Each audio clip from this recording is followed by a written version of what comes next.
Hey everybody, welcome back to Straight Felon. Unfortunately, I've got some kind of bad news today. So if you watch my previous video, I found a stray dog about 2 months ago now, and he's got the cone on his head right now because we just got him fixed.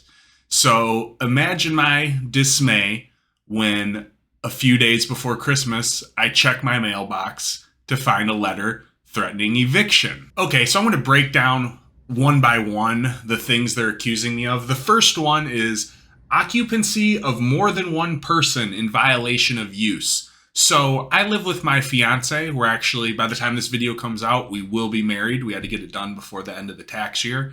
And she's lived with me since day one of being here. She was at work when I signed the lease and I inquired about it.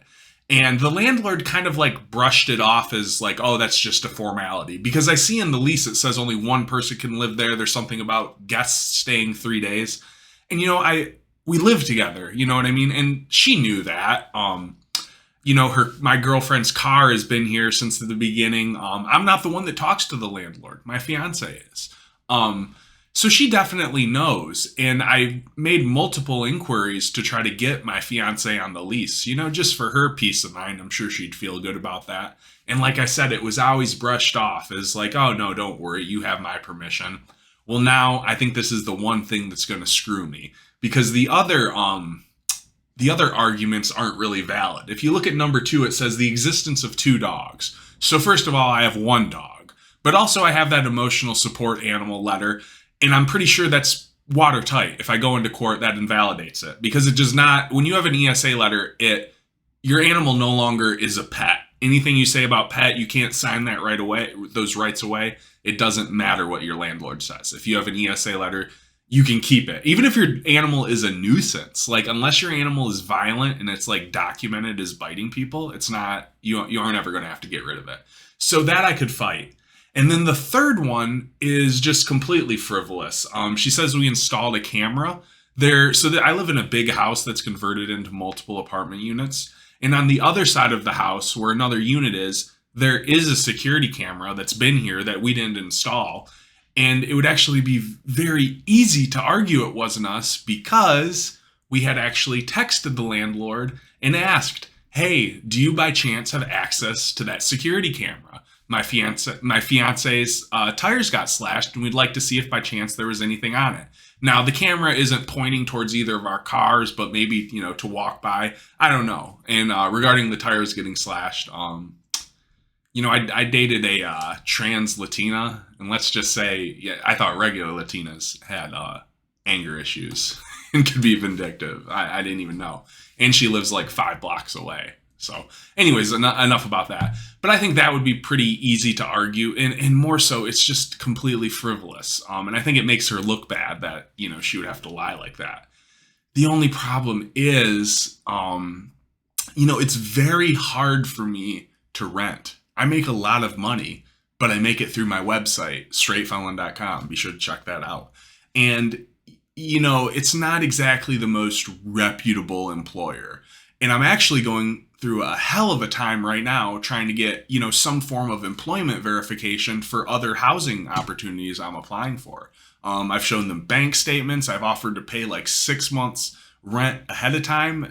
They just, they want pay stubs, and I don't get pay stubs. I pay my own taxes. I get like a weird little invoice from the platform of which I'm not going to name.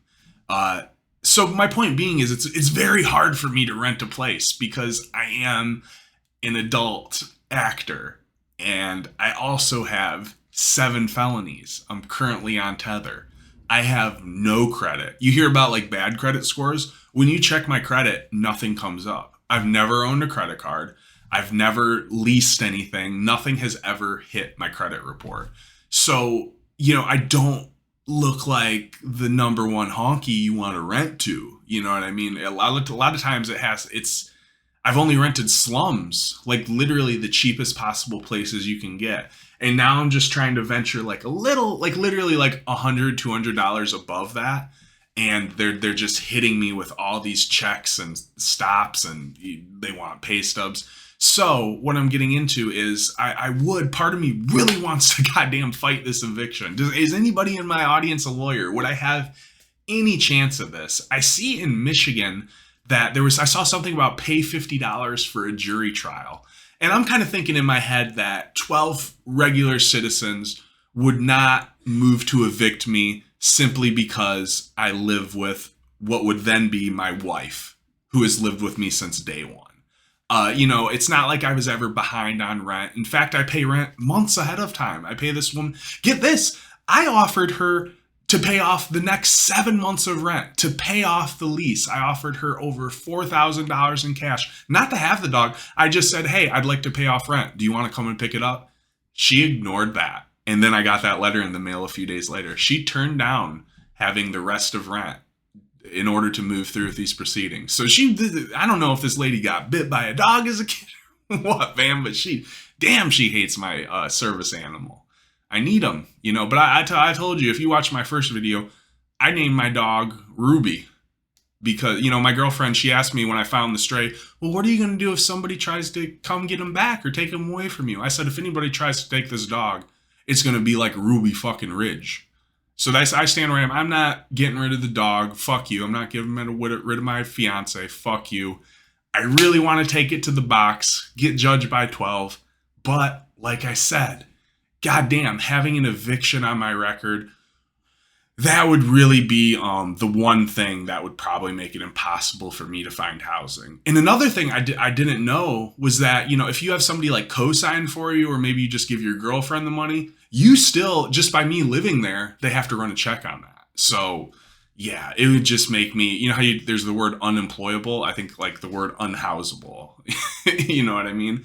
So unfortunately, I think I am going to try to get out. They said I have until January 18th, and then the eviction proceeds. So if I get out before then, I won't have it on my record. Thankfully, I've been very blessed with StraightFelon.com. I have a lot of money in the bank. I could pay off a whole year of rent at once if one of these places would let me.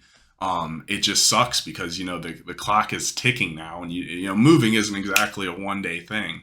So I've really been put in a rough spot with this. Anyways, on a better note, like I said, I am getting married. I'm actually going to make a video because I found this out. I'm technically going to be getting gay married. When I went down to the courthouse, I thought, hey man, it says, on an ID, it says sex. And, my partner, there's an M under sex. But when I was filling it out, it said gender. And I'm not a hardcore lib, but I know, ain't that a little bit different? But unfortunately, the county clerk, it turns out they're pretty particular on their record keeping, so I will be getting gay married. Anyways, I got a lot of good content coming up for you. I'm about to do a video moving away from my personal life, talking about gay panic defense, more so in relation to with trans women. But I think you all know what that is. It just seems like a very ridiculous thing that is still used today. You kind of would have thought that was back from the days when people were getting dragged behind pickups like the 80s or 70s, but no, people still use that today. I'm going to look at a couple just really ridiculous cases that we should be ashamed that these people were let off. Anyways, I'm sorry about my bad news. It's, I actually had a good Christmas. If you've been following my channel from the beginning, you probably remember I had a lot of issues with my family from dating trans women. And these seem to have all finally resolved. My family puts a lot of value in kind of like how I'm doing with who I'm dating, like how my personal life is going, if I'm using, if I relapse. And, this is the first time in my life I've moved out and I've paid bills on my own. I went to Christmas this year and I gave away $700 in presents. Didn't get anything myself. I'm just gonna put that. I know I'm a gift giver. I enjoy giving gifts, but I did not even a card. I think that people should feel a little bad, I think. But yeah, I think the reception was a lot better. So that's really good. They don't know about the marriage yet. My mom does, but my mama has always been cool. If you'd like to support me, I don't ever like donations. I like to sell my product. It's StraightFelon.com. Or just keep watching. I like that too. YouTube works. Thank you very much.